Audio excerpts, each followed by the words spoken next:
Oi pessoal, bom, esse aqui é um vídeo que faz parte de um material assíncrono de revisão dos principais pontos que a gente viu até agora na nossa disciplina de metodologia de pesquisa no segundo semestre de 2022, tá? Então vou acompanhar aqui os slides que a gente viu em sala, relembrando alguns pontos importantes que a gente deve atentar para o conteúdo da matéria até então. Né? Bom, então começando com as definições de ciência, né, e os tipos distintos de conhecimento que existem, de conhecimentos que existem ao longo da história da humanidade. A gente viu 4 tipos específicos de conhecimento: o conhecimento tradicional ou conhecimento de senso comum, né, que é o conhecimento que se transmite ao longo das gerações por repetição, né? O conhecimento místico ou religioso, que é um conhecimento caracterizado pelo dogmatismo, por verdades que são incontestáveis, né? O conhecimento filosófico, que é baseado em reflexões acerca da realidade, e por último, o conhecimento científico, que é o nosso interesse aqui, né? Bom, o que eu chamo a atenção aqui para vocês é que a gente, apesar de que a gente possa identificar uma evolução do conhecimento humano a partir desses tipos diferentes de conhecimentos, né, a gente não deve necessariamente hierarquizá-los, tá? Todos os tipos de conhecimentos, eles buscam atender a uma demanda humana por conferir ordem à realidade que, porventura, num primeiro momento, se aparenta caótica, né? Conferir segurança aos seres humanos para se locomover dentro da realidade em que eles vivem. Todos esses conhecimentos responderam a necessidades humanas em algum momento. Responderam ou respondem, né? Eu me lembro que eu citei para vocês, por exemplo, o uso de determinados chás para aplacar algum tipo de sintoma de algum mal-estar, né? Como conhecimento do tipo tradicional. Bebe esse chá porque a sua avó falou que ele faz bem quando você está com azia, alguma coisa assim. Enfim, então a gente não deve hierarquizá-los, colocar algum como superior ou inferior ao outro, né? Por outro lado, é importante destacar a importância aqui do conhecimento científico devido à sua distinção em relação aos demais, né? Na medida em que, dos 4 tipos, o conhecimento científico é o único que se permite o questionamento das suas proposições, né? A ciência nunca estabelece uma verdade absoluta, até porque essa verdade ela é mutável na medida em que a ciência se desenvolve, progride, né, evolui. Quanto mais há acúmulos de conhecimento sobre um determinado fato ou sobre um determinado fenômeno, aquilo faz com que a verdade até então estabelecida sobre aquele fato ou fenômeno seja modificada. Tá? Quer dizer, quanto mais se desenvolve o conhecimento científico, mais a gente conhece determinado fato ou fenômeno e, por consequência, não há como estabelecer nunca que aquela verdade, aquela proposição, ou seja, o resultado daquele conhecimento científico, seja uma verdade absoluta e inconteste. Tá? Isso não está dado para outras formas de conhecimento. Bom, então, seguindo aqui, a gente falou um pouco sobre a administração como ciência das organizações, né? E aí até a gente faz define algumas características do porquê a gente poderia chamar de ciência das organizações, e ao mesmo tempo a gente também está falando sobre o que constitui uma ciência, né? Enfim, você tem um objeto de estudo, né? Uma ciência tem que ter um objeto de estudo, por excelência. Você constrói um campo de saber, né? E as suas regras e a forma como ele se organiza. Tá? Porventura você vai se não existem ainda, você vai desenvolver métodos específicos para apreensão e estudo daquele objeto que define a tua ciência, né? E vai criar com o tempo uma profissionalização da formação das pessoas que vão construir aquele conhecimento científico, tá? Bom, e aí a gente pode começar a falar sobre a diferença entre método e metodologia, né? Conceituar ambos e diferenciá-los, né? Quer dizer, na medida em que o conhecimento busca dar sentido ao mundo, busca a ordem para esse mundo que a princípio parece caótico, busca também algum tipo de controle sobre um mundo que te é imprevisível, quer dizer, busca a previsibilidade, a gente precisa ter métodos para desenvolver essa busca pelo conhecimento científico, né? Bom, vamos ver aqui.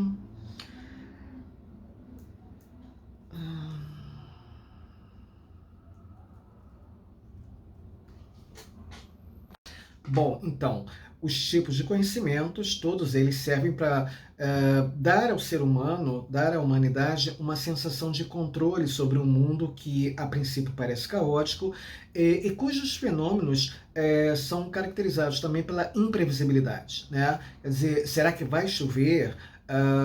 Como que vai ser o tempo esse ano, como que vão ser as estações esse ano, quer dizer, e também o conhecimento serve para dar um sentido ao mundo, né? Por que existe o mundo? Por que existe a vida? Qual é o sentido, qual é o significado da realidade que nós vivemos? Então, seja a tradição, seja a religião, seja a filosofia, seja a ciência, vão buscar responder a essas demandas da humanidade, tá? Então, os tipos de conhecimento com suas características específicas, né? Religioso, um conhecimento dogmático, hierárquico. Bom, não vou repetir aqui o que a gente tem nos slides, né?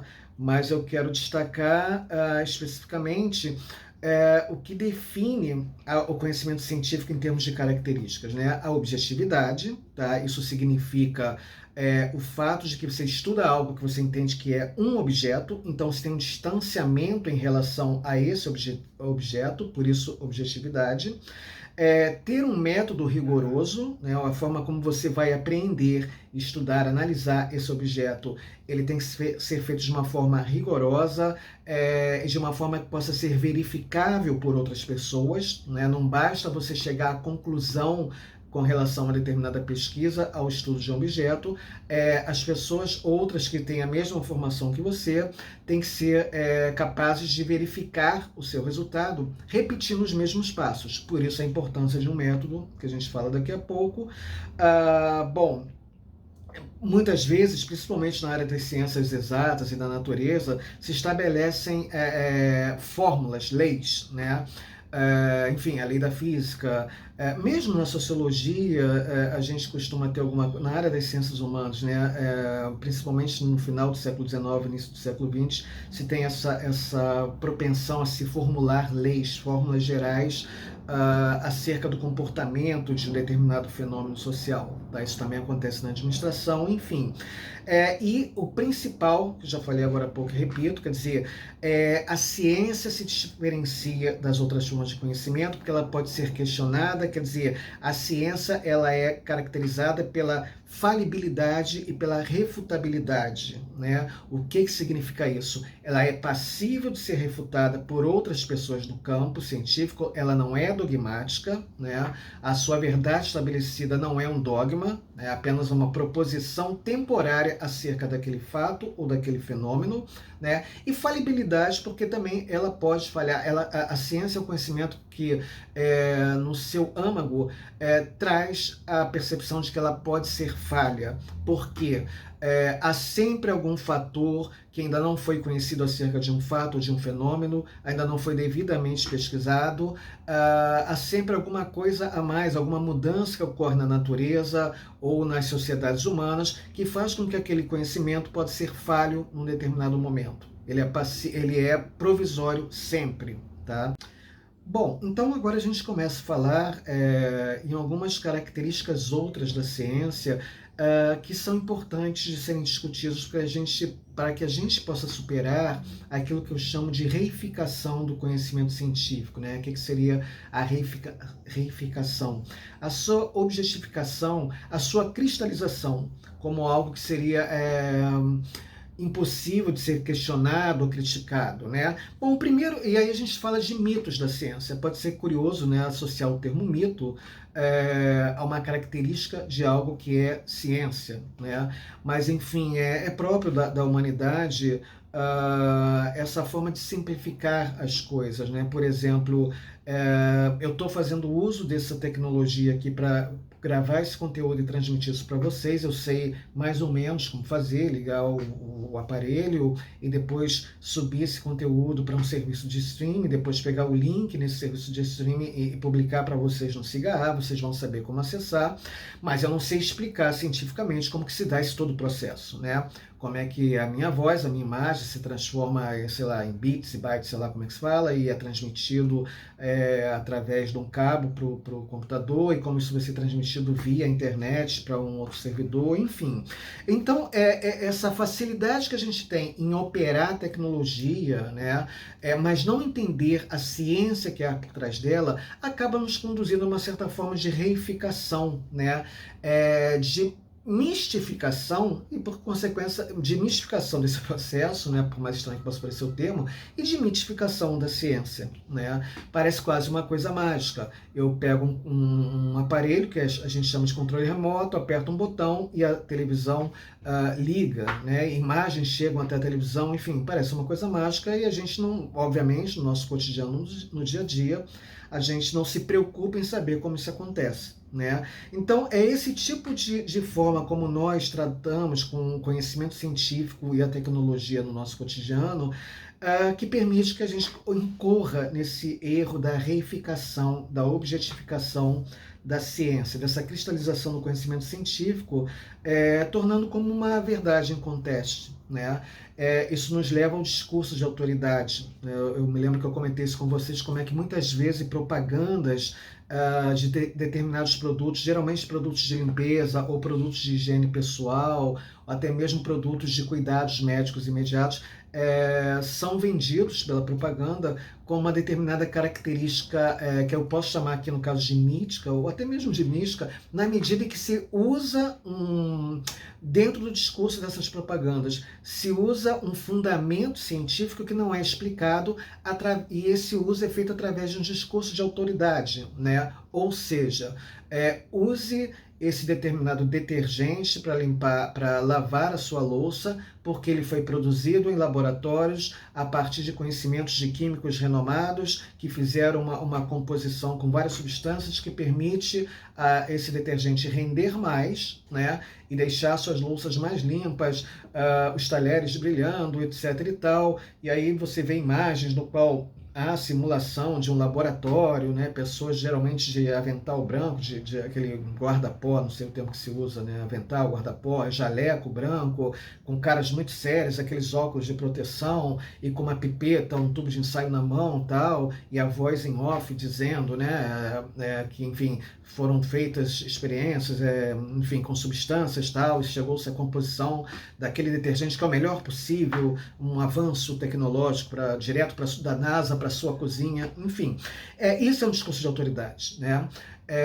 A ideia do discurso médico como discurso de autoridade, quer dizer, a ideia de que alguém tem um conhecimento que lhe confere uma autoridade e um conhecimento sobre o seu corpo que você sequer tem, né? Então, isso tudo permite que se quebre aquela questão da infalibilidade e da refutabilidade da ciência, né? Ela, para o grande público, ela se coloca como algo de autoridade, porventura até mesmo autoritário, né? Você não questiona porque você não entende do assunto, você não tem a formação adequada, você não é douto naquele tema, né?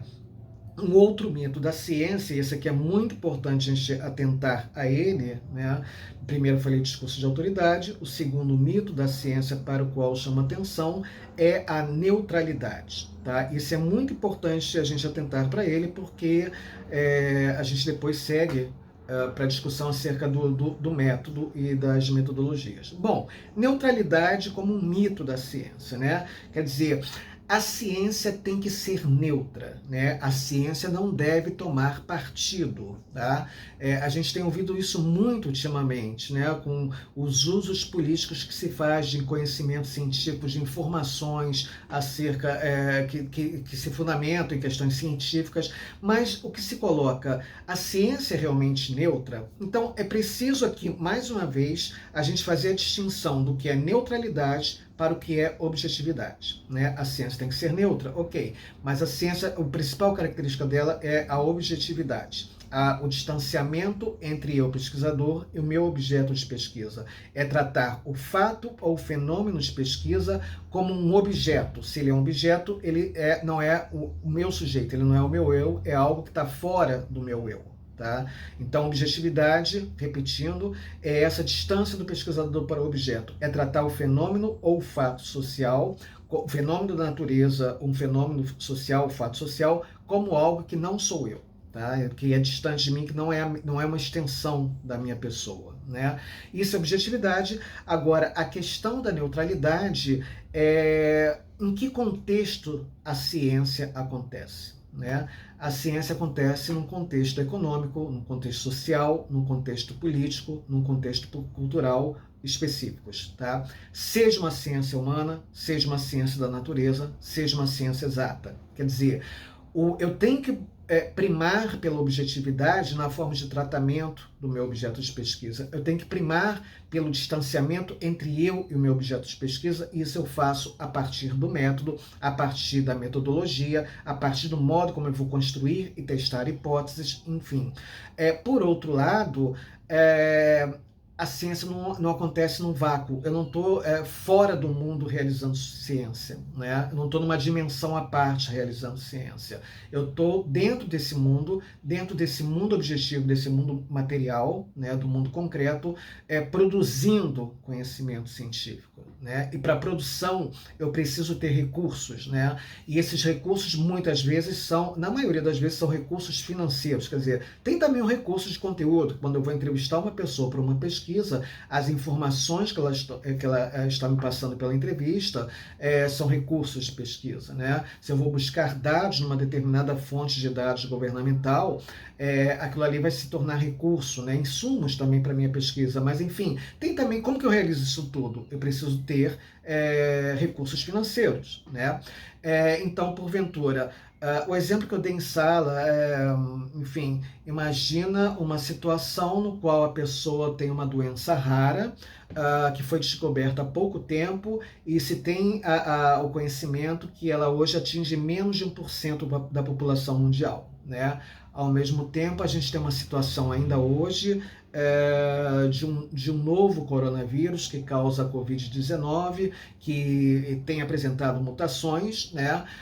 Então, e alcança o mundo inteiro e causou uma quantidade significativa de mortes no mundo inteiro nos últimos 2, 3 anos. Então, qual é o ponto? A gente, ao mesmo tempo, também está num contexto econômico global de restrição orçamentária, né? De contenção de gastos. Isso tem toda uma questão ideológica e política por trás também, mas enfim, numa situação no qual a sociedade está organizada naquilo que a gente chama de sociedade de mercado, no qual se opera basicamente a partir das chamadas, aí a questão das leis, né? Da lei da oferta e a lei da demanda, né? Enfim, onde que você vai alocar recursos que são entendidos como escassos, né? Onde há maior demanda, né? Enfim, seja porque por uma questão ideológica de uma sociedade de mercado, onde há maior demanda, você tem uma possibilidade maior de retorno, de lucro, né? Seja até mesmo uma questão filosófica, ideológica também da nossa sociedade de mercado, que é caracterizado pela ética utilitarista. Você entende que não é possível fazer bem igual a todas as pessoas, que o bem alcance a todas as pessoas, mas que é possível buscar a realização é possível buscar a realização do bem para o maior número de pessoas possíveis, né? Seria o primado da ética utilitarista. Quer dizer, bom, então se eu tenho poucos recursos, eu vou alocar onde há uma maior demanda, pessoas que têm uma doença rara, né? E essa doença atinge menos de 1% da população, eu até vou destinar recursos de pesquisa sim, mas numa quantidade ínfima, porque o retorno é muito pequeno, né? Eu vou estar fazendo, beneficiando uma população muito pequena se eu destinar todos os recursos, ou uma parte significativa, a maior parte, para essas pessoas, que representam menos de 1% da população. né? Eu vou alocar os recursos onde há maior demanda, onde as empresas vão lucrar mais, né? Imaginem hoje que se alguém descobre um remédio que cure a Covid nos seus primeiros momentos, né? Enfim, é um vírus, então não seria o fato de se falar em cura, né? Mas enfim, a gente não tem uma cura para gripe, por exemplo, para influenza, mas enfim, só para entender o raciocínio. Se hoje tiver a possibilidade de fabricar um remédio que cure a Covid-19 nos seus primeiros sintomas, ou até mesmo que previna, né, o seu desenvolvimento, isso vai me dar muito dinheiro. Tá? Ao passo que se eu desenvolvo algum tipo de tratamento terapêutico que vale para uma doença que atinge menos de 1% da população, enfim, eu vou ter pouco retorno diante do grande investimento que eu faria. Né? Então, é isso que eu chamo a atenção. Ela não é neutra, a ciência não é neutra na sua produção. Ela se dá num contexto no qual a gente tem uma sociedade que é estruturada por relações de poder que, na maioria das vezes, são relações assimétricas. Então, como tudo na sociedade de mercado, a ciência é uma produção, a produção científica, né, vai criar produtos que vai satisfazer a forma como essa sociedade já está estruturada, vai satisfazer aos interesses dos grupos sociais que têm mais poder nessas relações, nessas interações sociais estruturantes, que são relações desiguais de poder econômico, de status, enfim. Tá? Então, repetindo, a ciência tem que ter objetividade, né? A gente tem uma neutralidade axiológica no sentido de que há uma neutralidade da ciência na medida que a gente busca a objetividade a partir do seu método, a partir da forma como você constrói a hipótese, testa a hipótese, enfim. Mas a ciência não é neutra, por outro lado, porque ela não se realiza, ela não é produzida num contexto neutro. Pelo contrário, o contexto que a gente vive repetindo, é fundamentado em relações sociais, que são relações de poder assimétricas. Tá? Isso independe se é ciência da natureza, ciência humana ou ciência exata. Ela, seja que tipo de ciência for, ela é produzida no contexto social.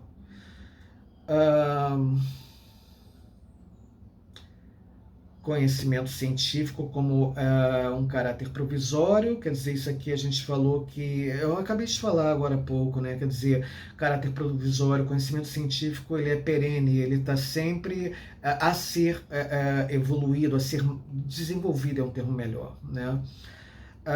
É uma coisa que faltou a gente conversar nessa primeira parte do semestre, a questão da quebra de paradigmas, é uma coisa muito importante, principalmente para vocês que são da área de administração, para as ciências sociais aplicadas como administração e economia também, né?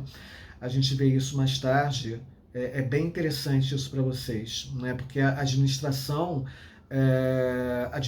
como uma prática, a ciência das organizações como a ciência em si, mas a gente percebe como que é rápido nessa área de vocês, nessa área de negócios, nessa área de mundo corporativo, como que há essa quebra de paradigmas, como que determinados conhecimentos, determinadas formas de fazer se estabelecem no momento, se desenvolvem rapidamente, são rapidamente difundidos, como moda mesmo, né? E passado um período de tempo curto, às vezes em 2, 3 anos, aquela palavra que significava toda uma forma de procedimento, toda uma tendência na área das organizações, no mundo corporativo, é completamente esquecida, não vou dizer completamente esquecida, vai sendo abandonada e dando espaço, lugar a outras novidades, a outras influências, a outras tendências, porque o mercado é muito dinâmico, né? Então a ciência das organizações acaba precisando também desse mesmo dinamismo.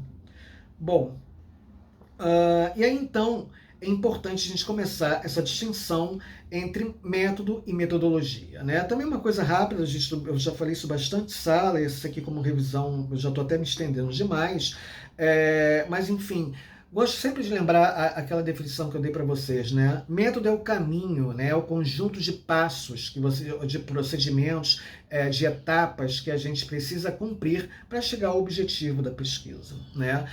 Aquela comparação que eu fiz com a receita do bolo, quer dizer, a receita do bolo não fala só sobre os componentes, sobre as quantidades, mas toda uma ordem de procedimentos, né? Quer dizer, não basta você ter os componentes para o bolo, jogar tudo na forma e jogar dentro do forno, acender o forno e tchau, né? Tem que ter uma temperatura adequada, ter uma ordem para se juntar os componentes, né? Tem que ter um tempo de cozimento adequado. Quer dizer, esse exemplo da receita, da realização da receita, é ótimo para ilustrar essa noção de método, né? Quer dizer, o método é a receita, o método são os passos que a gente cumpre para chegar ao objetivo, tá? Ao passo que a metodologia, estudo do método, quer dizer, o momento em que você vai estudar, você vai refletir acerca dos métodos mais adequados para você trabalhar o seu objeto de pesquisa, né? Considerando também não só as características do seu objeto,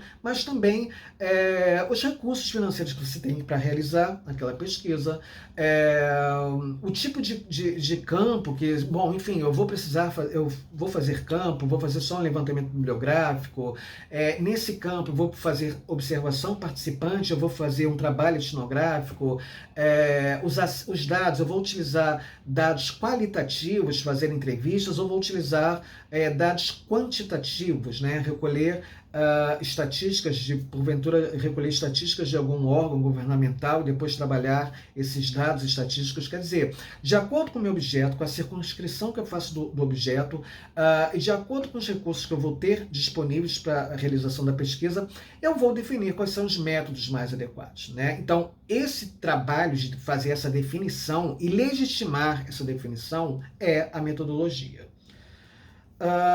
Bom, aí eu faço algumas considerações sobre o método experimental, né? A gente define aqui algumas das suas características, né? O método experimental como aquele que é eminentemente empírico, né? A necessidade que eu tenho de experimentar ou experienciar determinado fenômeno ou fato para construir o conhecimento, não é uma mera abstração filosófica, um trabalho que é feito a partir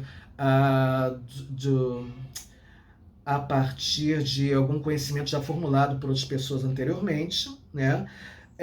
Aí eu falei para vocês da construção da hipótese, né? Quer dizer, o como que é importante, isso é muito, eu até chamei atenção para isso, teve alguma aluna em turma me questionou sobre a questão da construção da hipótese como algo que é necessário, né? Bom, eu chamei a atenção que você pode ter muitos trabalhos na área de ciências humanas, né, mesmo na área de ciências sociais aplicadas, no qual não há necessidade da construção de hipótese. Isso é algo que é possível hoje em dia, né? Mas já na área das ciências da natureza, esse é padrão, a construção de hipótese. Mas em termos didáticos, para a gente entender como que se faz uma pesquisa, o que é uma pesquisa, o que é a metodologia de pesquisa, é interessante a gente ter em mente que é a construção de hipóteses, né?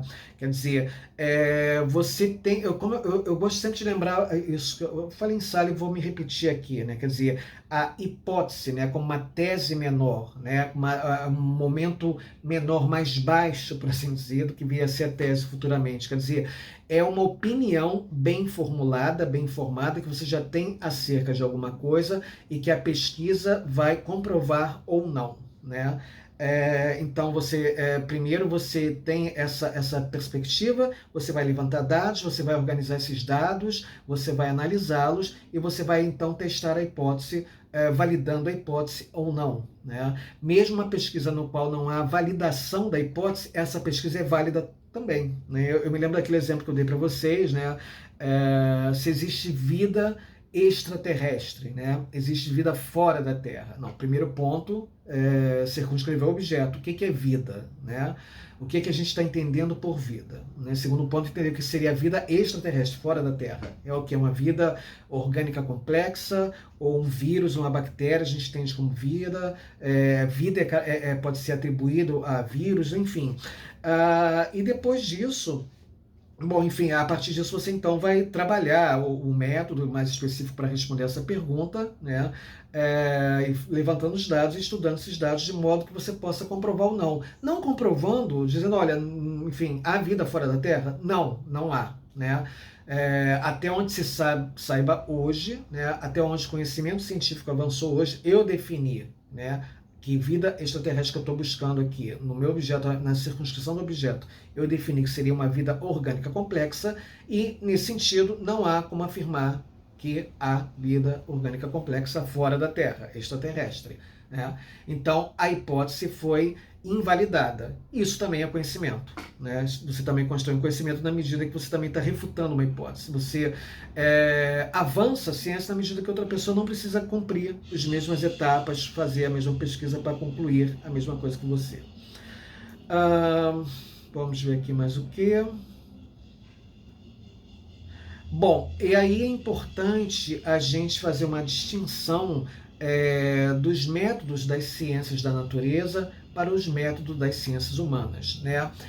No que há de similar entre os métodos empregados nas ciências da natureza e naqueles das humanas. Quer dizer, o que há de similar e de diferente. E aí o que eu chamo a atenção é para o fato de que pelas especificidades de cada objeto de pesquisa, né, as ciências humanas têm um objeto específico que faz com que aquela questão da objetividade seja muito mais premente, né?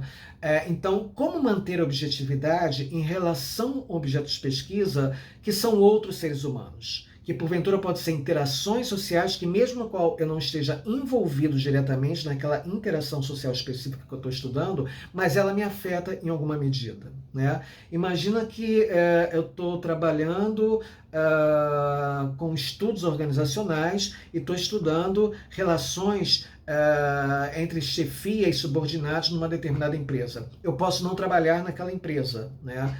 Mas porventura a relação entre chefia e subordinado afeta a mim também, porque em algum lugar eu sou chefe ou subordinado de alguém, né? Eu sou subordinado a uma instituição de ensino para o qual estou fazendo a pesquisa, por consequência eu posso ter estagiários e orientantes que estão subordinados a mim, então aquela interação social que eu estou estudando no campo dos estudos organizacionais na empresa X, ainda que eu não esteja envolvido diretamente com ela, ela diz respeito também à minha subjetividade, né? A minha subjetividade também é construída dentro daquele tipo de interação social. Então, aquilo que a gente já falou antes, né, da objetividade, quer dizer, e aí eu lembro para vocês uma proposição do sociólogo Max Weber, né, quando ele fala que é impossível a gente se dissociar totalmente do objeto de pesquisa, né, do valor que a gente atribui ao objeto de pesquisa. Então, o que ele fala? A gente tem que fazer a distinção entre juízo de valor e relação com valor, né? Na medida em que, por exemplo, para continuar no meu exemplo, eu escolho estudar as relações entre chefia e subordinados numa empresa X, eu estou denotando relação de valor com aquele objeto de pesquisa. Quer dizer, aquela interação social é algo que me interessa, é do meu interesse. Eu escolhi determinado tema, dentro desse tema determinada área, eu escolhi determinada área de pesquisa, dentro dessa área determinado tema, dali eu construí, delimitei, construí um objeto de pesquisa, formulei uma hipótese e fui para campo para pesquisar e testar aquela hipótese, né? Então eu tenho uma relação de valor, porque historicamente ao longo da minha vida, aquilo formou a minha subjetividade, o meu interesse em relações de trabalho. Tá? Um interesse em algo que a gente poderia denominar como uma sociologia do trabalho, ou então no campo da administração como estudos organizacionais. Não é exatamente a mesma coisa, mas são próximos. No entanto, eu não posso fazer juízo de valor. Eu não posso chegar já a priori, por exemplo, e achar que toda relação entre chefia e subordinado, ainda que seja uma relação assimétrica, é uma relação de tirania da chefia sobre os subordinados, né? Eu não poderia também já chegar com julgamentos de valor, né, a priori, de que toda relação entre chefia e subordinado envolve subordinados que são lerdos, que são trapaceiros, que são preguiçosos e que por isso demandam uma chefia uma chefia tirânica, uma chefia mais presente, de controle acirrado sobre aquele corpo de colaboradores, né? Não importa o meu juízo de valor na pesquisa, eu estou pesquisando algo para entender, para conhecer como que aquilo funciona, como que se dá aquele fato social, aquele fenômeno da natureza, né? Então, meu juízo de valor é algo que não pode acontecer, mas no momento em que eu escolho objetos de pesquisa, eu já estou denotando uma relação com o objeto, uma relação de valor com o objeto, tá? Então, dito isso, a gente precisa ter a noção de que os métodos científicos que surgem com a ciência, a ciência moderna no final do século XIX, né, que vão moldar o desenvolvimento das ciências humanas, né, e que até hoje se fazem presentes nas ciências humanas, principalmente, enfim, no tratamento estatístico de alguns fatos sociais, de alguns fenômenos sociais. Esses métodos oriundos das ciências exatas e da natureza podem fazer com que haja certas limitações nas ciências humanas. Mas, ao mesmo tempo, são essas limitações na aplicação desse tipo de método que gera uma inovação em termos de metodologia. Tá? Sendo mais claro, a dificuldade em se trabalhar essa objetividade na área das ciências humanas faz com que, ao longo do tempo, vários cientistas e pesquisadores desenvolvam novos métodos que são afins com as características do objeto específico da área de ciências humanas, né? Que vão permitir manter alguma objetividade e vão considerar até mesmo a subjetividade do pesquisador nessa relação com o seu objeto na área das ciências humanas. Então, por exemplo, né, eu já até citei aqui mais cedo, mas a observação participante, né, um trabalho de campo com observação participante, é algo que é típico das ciências humanas. Você não teria isso nas ciências da natureza. Né? Bom, entrevistas a fundo, né, relatos biográficos, são coisas que, enfim, você vai ter nas ciências humanas, não são oriundos das ciências da natureza, esses tipos de técnicas de pesquisa e de métodos correlatos. Tá? Bom, então aqui as questões a serem observadas, objetividade, realizar experimentações válidas, quantificar, né? Por vezes você, mesmo que você trabalhe com técnicas ou métodos qualitativos, você porventura precisa quantificar isso para facilitar a tua comunicação, né? Eu falo também sobre evitar o determinismo, né? A conduta ética, eu quero destacar isso aqui daqui a pouco. Bom, vamos já falar um pouquinho de ética. Bom, então sobre a questão da ética na produção do conhecimento científico, mais especificamente na pesquisa, né, na pesquisa científica. O que eu ressalto aqui bom, coisas gerais. Primeiro, com relação aos participantes da pesquisa, né, quer dizer, a gente tem assim, um compromisso ético com a devolução do resultado da pesquisa aos participantes, ao nosso objeto de pesquisa, né, aos nativos que a gente teve como informantes da pesquisa. Como eu falei para vocês, muitas pessoas entendem essa devolutiva apenas como a publicização da pesquisa. Né? Imagina que você faça uma pesquisa de TCC e tenha como objeto de estudo a organização dos jovens de determinada denominação religiosa, né? Como que aqueles jovens se organizam, qual a importância da participação deles numa comunidade de jovens, num grupo de jovens de uma determinada igreja ou determinada denominação religiosa outra, enfim. E aí você vai fazer entrevistas com esses jovens, vai participar de algumas atividades, vai acompanhá-los em algumas atividades de grupo deles, né, tal. E aí seria interessante que no dia da sua defesa você convidasse essas pessoas para assistir. Né? Em outro sentido também, se de repente uma outra pesquisa mais ampla, no qual de fato o resultado da pesquisa possa fornecer melhorias para a vida daquela população, em termos do seu conhecimento, da forma como ela se organiza, enfim, essa devolução também deve ser feita. Né? Também ter cuidado com o tipo de informações que o seu objeto de pesquisa, que os seus nativos, né, os seus informantes lhe permitem coletar. Né? Quer dizer, seja pessoa física, seja pessoa jurídica, algumas informações você só publica, você só publiciza se tiver autorização da pessoa. Né?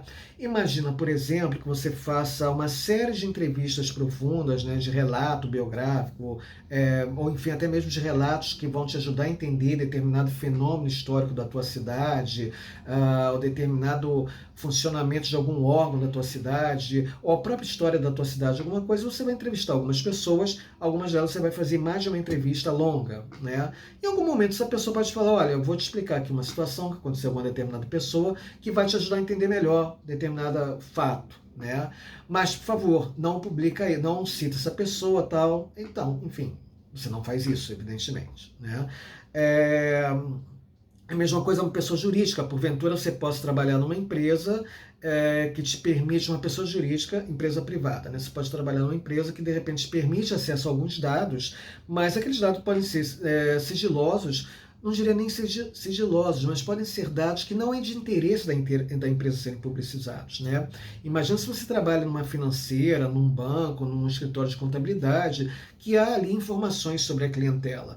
Aquilo pode te ajudar, de repente, numa pesquisa, a traçar um determinado perfil de pessoas que acessam aquele serviço, seja daquela financeira, seja daquele banco, seja daquele escritório contábil, mas esses dados em si, especificamente, pode te ajudar a traçar um perfil, mas evidentemente que são dados da empresa, né? Você pode até utilizá-los com o consentimento da empresa sobre a forma, o modo como você vai utilizá-los, traçar um perfil específico, né, de cliente, de ser social que demanda aquele serviço, mas você não pode publicizar características dessas pessoas, né? Esses dados, não só porque vai contra a ética, as pessoas quando forneceram aqueles dados para o banco, para a financeira, obviamente era para uso da financeira apenas, né? Seja porque também é uma questão de mercado, porventura são dados que fazem parte da estratégia de mercado da empresa, que ela não quer que outra empresa tenha conhecimento, né? Que uma concorrente tenha conhecimento.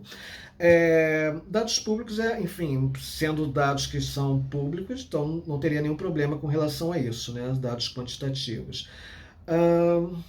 Consentimento sempre, enfim, eu falei isso com vocês, né? Vai fazer trabalho de campo, tem que ter consentimento. Estou entrevistando, vou transcrever a entrevista, estou gravando, tem que ter o consentimento. Você não vai gravar escondido, vamos fazer uma entrevista, vamos conversar, né? Vai ser só uma conversa. Aí você coloca o gravador escondido, está gravando a conversa da pessoa e ela não sabe. Não, isso é completamente antiético. Qualquer coleta de dados tem que ter o consentimento verbal ou por escrito do participante, daquele que está ali fornecendo do seu informante, né? Bom, quanto aos dados, eu já falei, né? Enfim. Sim, também ser transparente com relação às fontes de obtenção de dados, né? Em todos os sentidos, né? Ser transparente e também ser muito preciso, né? Entrevistei que pessoa, em que situação, qual a idade na época, em que época foi isso, em que condição foi feita essa entrevista, obtive esses dados de onde? Do site tal, do sistema público tal, da empresa tal, enfim, para que aquilo possa ser checado por outro colega seu de pesquisa, caso ele queira, caso haja necessidade, enfim. E aí a gente conclui com a questão do plágio, né? Então a gente aqui parte do pressuposto que muitas vezes o plágio no trabalho acadêmico pode ocorrer porque a pessoa não sabe que precisa fazer referência bibliográfica de uma citação, né? Não sabe fazer a citação e a sua devida referência bibliográfica.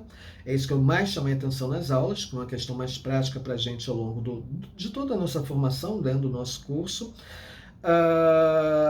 E para o fato de que, enfim, é a produção de outra pessoa. Alguém gastou tempo, gastou recursos financeiros, enfim, para produzir aquele conhecimento. Se você vai fazer uso daquilo que já foi produzido por outra pessoa, você tem que dar o devido crédito, né? Enfim, é assim que as coisas acontecem. Você tem os tipos de plágio, mas plágio integral, parcial, conceitual, mas eu foquei mais na questão da situação em que o plágio acontece, não por premeditação, né, na situação de que a pessoa premedita fazer aquilo, né, roubar o conhecimento de outra pessoa, ou citar outra pessoa escondendo que aquele conhecimento é de outra pessoa, como se fosse teu, né, alienar aquele conhecimento de outra pessoa, mas porque de repente a gente pode não saber exatamente como fazer as citações, né. E aí, por final, eu deixei para vocês aquele site, né, o endereço da biblioteca da Rural dentro do site da Rural, no qual a gente chega ao manual que a Rural tem para todas as formas de referências bibliográficas que a gente deve fazer em qualquer tipo de trabalho que é produzido e apresentado dentro da Rural, tá? Aquela parte de indução e dedução a gente deixa para depois do recesso. E é isso, pessoal. Então eu vou subir esse vídeo daqui a pouco. Vai ser mais trabalhoso do que eu pensei. Mas, enfim, qualquer coisa vocês entrem em contato. Obrigado pela atenção.